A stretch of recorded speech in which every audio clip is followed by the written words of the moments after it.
Hi everyone.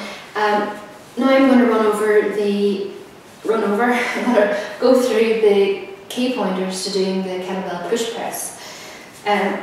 Personally, I love this exercise because it's a more explosive movement. The whole body is again tense throughout, but you're propelling the kettlebell.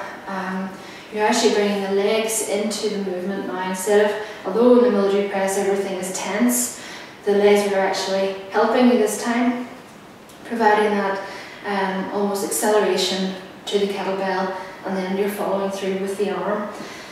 What I'll do first of all is I will demonstrate, as I always do.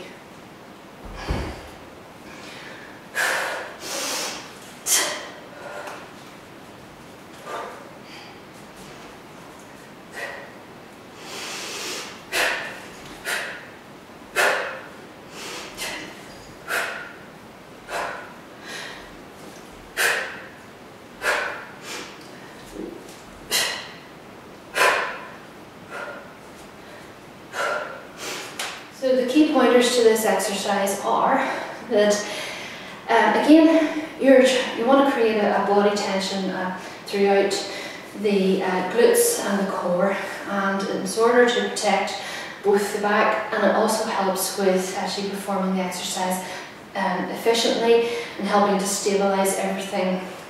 Once you've cleaned the kettlebell up into the rack position, then your next move is to narrow the stance. So the hip width apart and both your feet are parallel to each other. From here you create that tension within the midsection. In the legs this time, instead of maintaining that tension throughout the whole leg, the legs are actually going to come into play here. And it's like a dip, a shallow dip and a sharp rise. So shallow. And what happens then is that provides you with some momentum for the kettlebell, and what you can do to practice that part of the exercise is just maintaining or keeping the kettlebell in the rack position. You're not going to follow through into the press just yet. Just practice this movement first.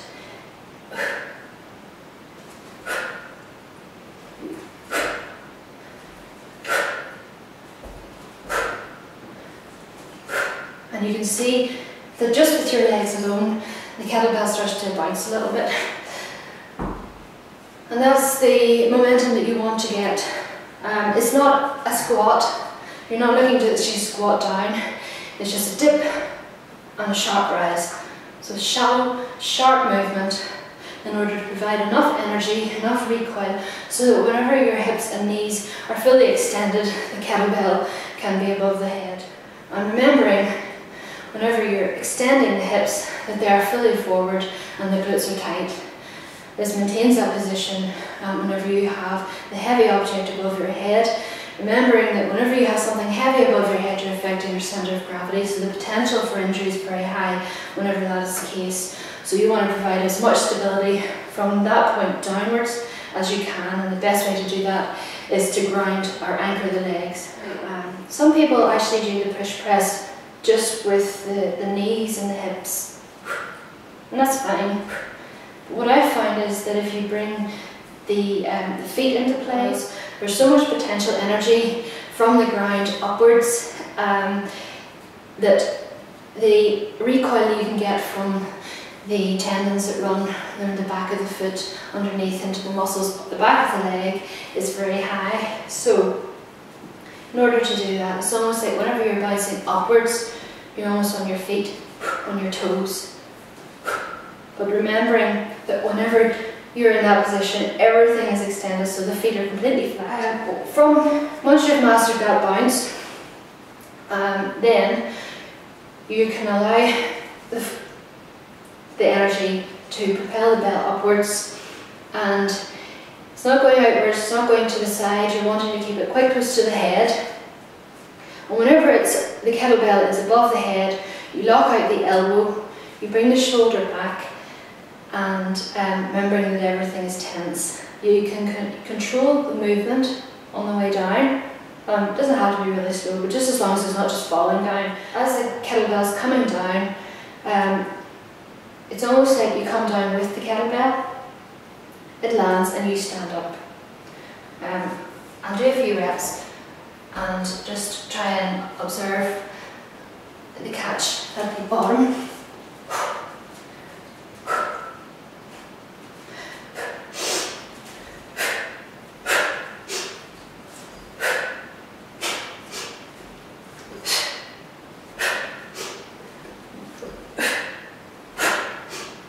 You'll save yourself probably quite a lot of bruises by doing it like that.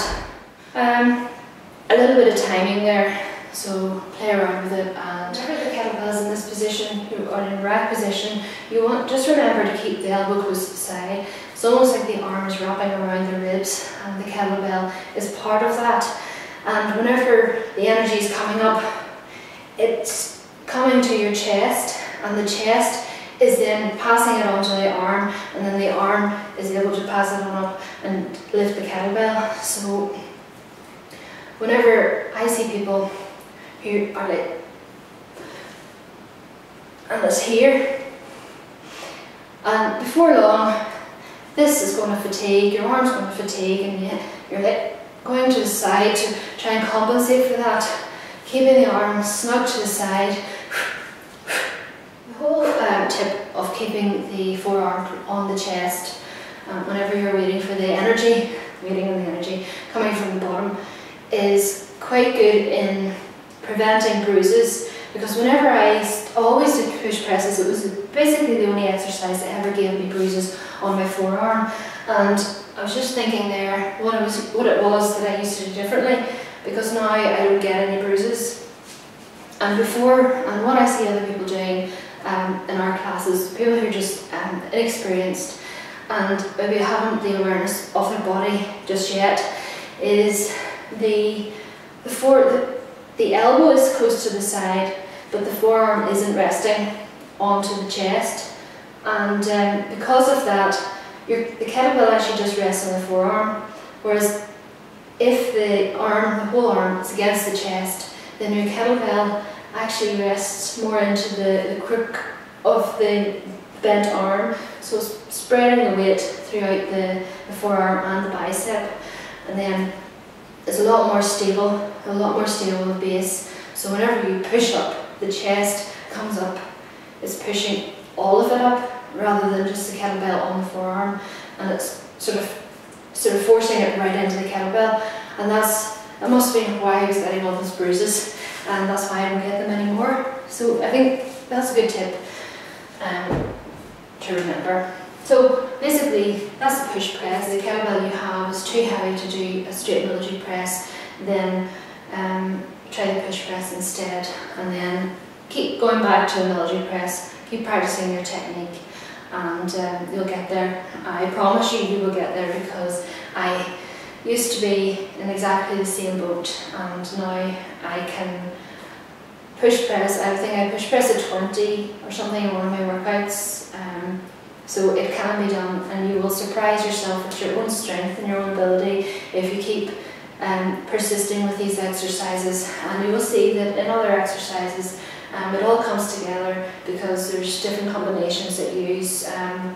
For example, the kettlebell thruster is a combination of the front squat and of a pressing movement as well. So I mean, there's so much scope for these exercises, and kettlebells are just awesome anyway. So then I am biased, but that's it really. If you have any questions, come to my blog mymitv.com, or leave me a comment on Facebook, or else YouTube as well. I'm everywhere. So, and I'll try and get back to you. Until next time, I'll see you soon.